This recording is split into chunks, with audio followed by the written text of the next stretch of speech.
সম্মানিত viewers, department of ইংলিশের পক্ষ থেকে সবাইকে জানাই স্বাগতম। আজ আমরা আলোচনা করব সাইলাস মার্নার জর্জ এলিয়টের লেখা। আমরা চরিত্র আলোচনা করব এবং কাহিনী সংক্ষেপে বর্ণনা করব। তো প্রথমে সাইলাস মার্নারের যে জর্জ এলিয়ট লেখক, ইনি যে ক্যারেক্টারগুলো নিয়ে এসেছেন সেগুলো আমরা আলোচনা করব। প্রধান চরিত্র সমূহ। সাইলাস সাইলাস মার্নার একজন তাঁত বস্ত্র প্রস্তুতকারক ও বিক্রেতা, কিছু সময়ের জন্য হাতুড়িও ডাক্তার বটে। গডফ্রে গডফ্রে হচ্ছে স্কয়ার কাসের 4 পুত্রের মধ্যে শ্রেষ্ঠতম। কাস ডানস্টান ড্যান্সি ইনি হচ্ছেন স্কয়ার কাসের দ্বিতীয় পুত্র। ম্যালিফারেন হচ্ছে গুড়িখানার মদ বিক্রেতা যুবতী, গডফ্রে যাকে গোপনে বিয়ে করে আফিমে আসক্ত ছিলেন। ন্যান্সি ল্যামিটার ভূস্বামীর কন্যা, গডফ্রের সম্ভাব্য পাত্রী। এপিক গডফ্রে ও মলির অবৈধ কন্যা, সাইলাসের পালিতা কন্যা। মিসেস ডলি উইনথ্রপ চাকার মিস্ত্রি স্ত্রী ও এপির ভবিষ্যৎ শাশুড়ি মা। অ্যারন উইনথ্রপ এপির বন্ধু ও সম্ভাব্য বর ও মিসেস ডলি উইনথ্রপ এর ছেলে। স্কয়ার কার্স জমিদার কাস, গডফ্রে ও ড্যান্সের পিতা। ব্রাইস গডফ্রে ও ড্যান্সের বন্ধু এবং যার সাথে ওয়াইল্ড ফায়ারকে বিক্রির বন্দোবস্ত করা হয়েছিল। জেম রডনি একজন অবিখ্যাত চরিত্র যে সাইলাসকে মোহগ্রস্ত অবস্থায় আবিষ্কার করেছিল। সাইলাসের টাকা চুরি হলে প্রথমে সাইলাস তার নামে অভিযোগ করে। উইলিয়াম ডেন সাইলাসের ছোটবেলার বন্ধু এবং তার বাগদত্তাকে বিবাহ করে, তাকে ষড়যন্ত্র করে ল্যান্টার্ন ইয়ার্ড থেকে বের করার ব্যবস্থা করে। মিস্টার ল্যামিটার ন্যান্সির বাবা। মিস্টার স্নেল রেইনবো সরাইখানার মালিক। মিস্টার ম্যাসি স্থানীয় গির্জার সহকারী পাদ্রী। মিস্টার ক্লিফ প্রাক্তন দর্জি ব্রাড আস্তাবলের মালিক। মিস্টার ম্যালাম টার্লি একজন গ্রামবাসী। বেন উইনথ্রপ চাকা নির্মাতা। প্রিসিলা ল্যান্সের ছোট বোন। স্যালিউটেস একজন মিস্ত্রি বউ এবং তার অসুখের সময় সাইলাসের ঔষধে তার উন্নতি ঘটে। সারাহ সাইলাসের বাগদত্তা।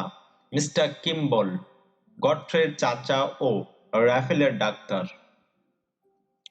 ফেরিওয়ালা দা পেডলার্স সাইলাসের স্বর্ণমুদ্রাগুলা চুরি হলে এলাকাবাসী যাকে সন্দেহ করেছিল।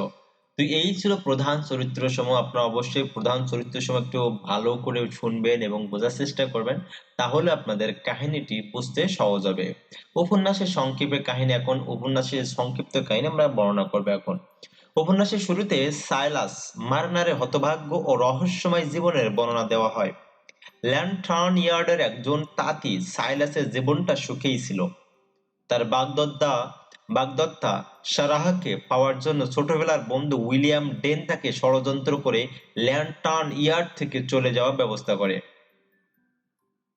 গির্জার প্রধানের টাকা চুরির অপবাদ মাথায় নিয়ে দুঃখ কষ্টকে সঙ্গী করে চলে আসে রাভেলো।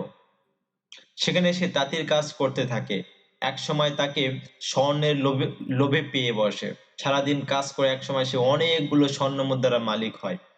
তার আদি নিবাস ল্যান্টার্ন ইয়ার্ডে ধর্মীয় জনগোষ্ঠীর দ্বারা ষড়যন্ত্রের শিকার হয়ে সে ধর্ম ও ঈশ্বরে দুটোকেই ঘৃণা করতে থাকে।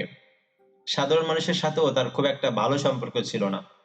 তবে একবার স্যালি উডস নামক এক মহিলাকে ভেষজ উদ্ভিদের মাধ্যমে রোগ মুক্তির ব্যবস্থা করলে তার নাম ছড়িয়ে পড়ে।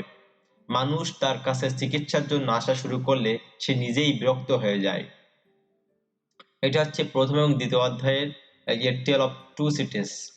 তৃতীয় অধ্যায়ে আমরা যেটি পাই, তৃতীয় অধ্যায়ে দুশ্চরিত্র কাস ডানেস্টান উর্ফে ড্যান্সি তার বড় ভাই কাস গডফ্রের মলি ফরেনকে গোপনে বিয়ে করার কথা ফাঁস করে দেবে বলে তাকে ভয় দেখিয়ে তার কাছ থেকে টাকা আদায়ের চেষ্টা করে, ব্ল্যাকমেইল করে, যে টাকা সে মদ জুয়ায় ব্যয় করবে। গডফ্রে শঙ্কিত হয়, দুর্ভাবনায় পড়ে, কারণ তার আর মিরির গোপন কথা ফাঁস হয়ে গেলে গডফ্রে অভিজাত মহিলা ন্যান্সি ল্যামিটারকে বিয়ে করতে পারবে না। ডানস্টান গডফ্রের প্রিয় অশ্ব ওয়াইল্ড ফায়ারকে বিক্রির জন্য নিয়ে যায়। প্রতিমধ্যে দুর্ঘটনায় ওয়াইল্ড ফায়ার মারা যায়। ভাই ও বাবার কাছে জবাবদিহির ভয়ে গ্রাম ছেড়ে পালাবার পথ খোঁজে ডানস্টান। পালাবার পথে সে সাইলাস মার্নারের আজীবন জমানো স্বর্ণমুদ্রার থলে দুটো নিয়ে উধাও হয়ে যায়। মলি ফ্যারিন তার কন্যার পিতৃত্বের দাবি আদায়ের জন্য এক তুষারময় দিনে গডফ্রের বাড়ির উদ্দেশ্যে রওনা হয়। প্রতিমধ্যে অসুস্থতায়, অতি ক্লান্তিতে ও আফিম খাওয়ার জন্য তার মৃত্যু হয়। তার ২ বছর বয়সী শিশুকন্যা হাঁটি হাঁটি পা পা করে সাইলাস মার্নারের কুঠিরে হাজির হয়। শিশুটির পায়ের ছাপ লক্ষ্য করে সে মলি ফ্যারেনের মৃতদেহ খুঁজে পায়। সেদিন রাতে জমিদার কাছের বাড়িতে উৎসব চলছিল। সাইলাস চিকিৎসকের খোঁজে জমিদার কাছের বাড়ি থেকে যায়। গডফ্রে তার কোলে শিশুটিকে দেখেই চিনে ফেলে।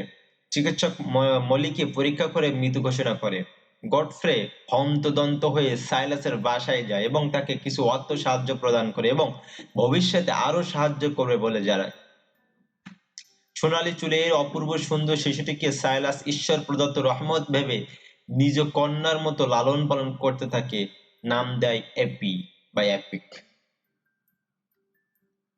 ১৬ বছর পরে অষ্টাদশী এপি বা এপি অর্থাৎ অ্যারন নামক এক যুবককে ভালোবাসে।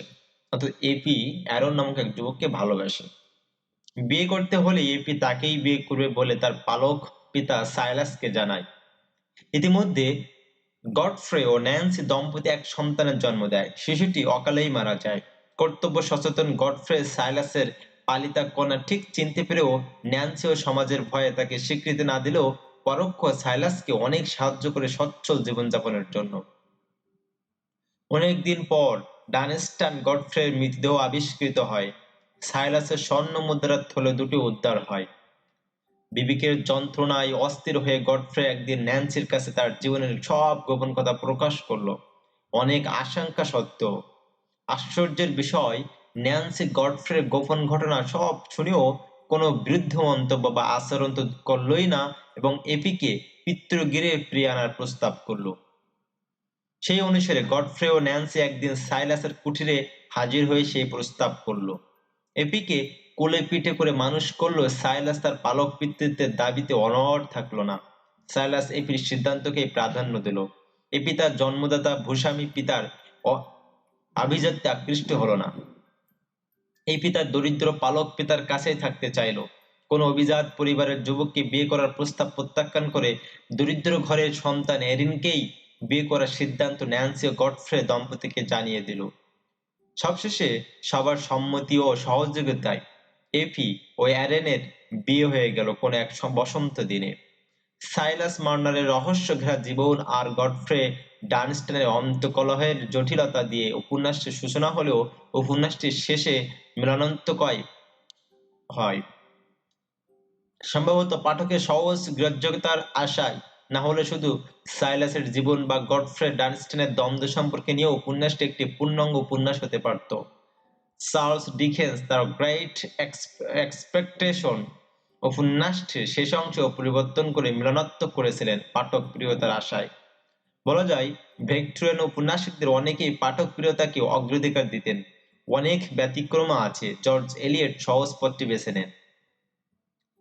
যুগ যুগ চাহিদা অনুসারে ভার্জিনিয়া উলফ ব্যতীত অন্যান্য ভিক্টোরিয়ান উপন্যাসিকরা প্রচলিত ধারার উপন্যাস রচনা করেন। জর্জ এলিয়টও ধারা অনুসরণ করেন প্রচলিত। অনেক নাটকীয়তা, ওয়াইল্ড ফায়ারের মৃত্যু, ডানস্টনের নিরুদ্দেশ হওয়া, ডানস্টনের মৃতদেহ আবিষ্কার, সাইলাসের স্বর্ণমুদ্রা উদ্ধার, এপি সাইলাসের কুঠিরে গিয়ে ঘুমিয়ে পড়া, এসব দিয়ে উপন্যাসটিকে জমজমাট কাহিনী সমৃদ্ধ করা হয়েছে। উপন্যাসটির শ্রেষ্ঠ আকর্ষণ জর্জ এলিয়টের অভিজাততন্ত্র ও আভিজাত্য বিরোধিতা। এপি চরিত্রের মাধ্যমে সফলভাবে তিনি দারিদ্র্যকে মহিমান্বিত করেছেন।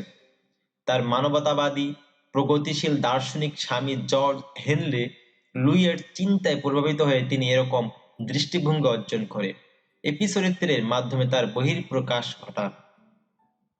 তো এই ছিল সাইলাস মার্নার।